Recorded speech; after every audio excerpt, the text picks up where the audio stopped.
ditunda. Sekarang masalahnya apa? Anggaran misalnya. Ayo omongin baik-baik, terus terang aja, terbuka.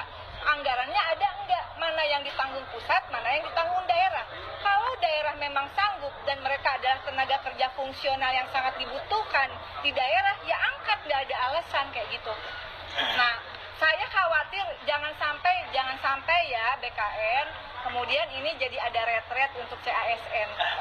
Pak Dika, ini kan kemudian ada beberapa CASN yang mengurung lebih dari tempat kerja sebelumnya, dan harus ada beberapa cerita yang bayar penalti ke perusahaan tempat dia karena harus resign. Nah, justru itu ada beberapa persoalan.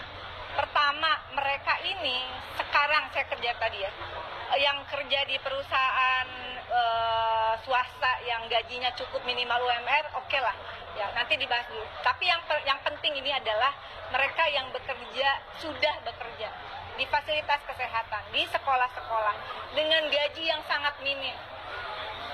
Sakit hati kalau dengar gajinya. Sebulan ada yang 250.000 begitu, dan untuk tenaga kesehatan tidak mengenal hari libur, dan dibayarnya itu bisa per 6 bulan, per 3 bulan, karena memang tidak ada alokasi anggaran. Kalau mereka harus nunggu nih tenaga kesehatan dan pendidikan sampai bulan Oktober bulan Maret 2026 untuk jadi P3K, tega apa kita? Ini urusannya udah tega nggak tega deh gitu ya. Kalau nggak mau pakai dasar hukum, Anda punya perasaan nggak sih ambil keputusan?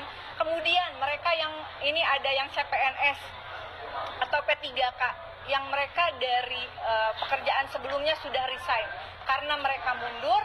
Mereka artinya sudah kehilangan pekerjaan yang harusnya mulai Maret ini tadinya kabarnya akan diangkat begitu, nunggu sampai bulan Oktober 2025, berapa bulan? Ini bulan apa?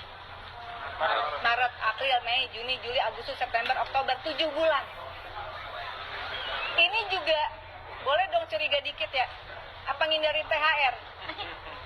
THR sama gaji 13, udah deh kagak usah digaji THR amat 13 ya, nggak apa-apa ya, kalian nggak apa-apa ya, jangan dulu lah, nggak usah, emang kerjanya juga belum setahun, tapi angkat aja. Mereka minimal punya kepastian kerja, punya gaji, apalagi bagi mereka yang harus bayar penalti ke tempat kerja sebelumnya. Mau bayar pakai apa? Ini desakan dari fraksi diangkat di jadwal yang sebelumnya telah ditetapkan. Sesuai dengan aturan hukum, nggak ada tuh serentak. Ya kalau memang tadi ada anggaran yang cukup, ya angkat gitu, nggak usah dengan beralasan harus quote and quote pelatihan kayak retret.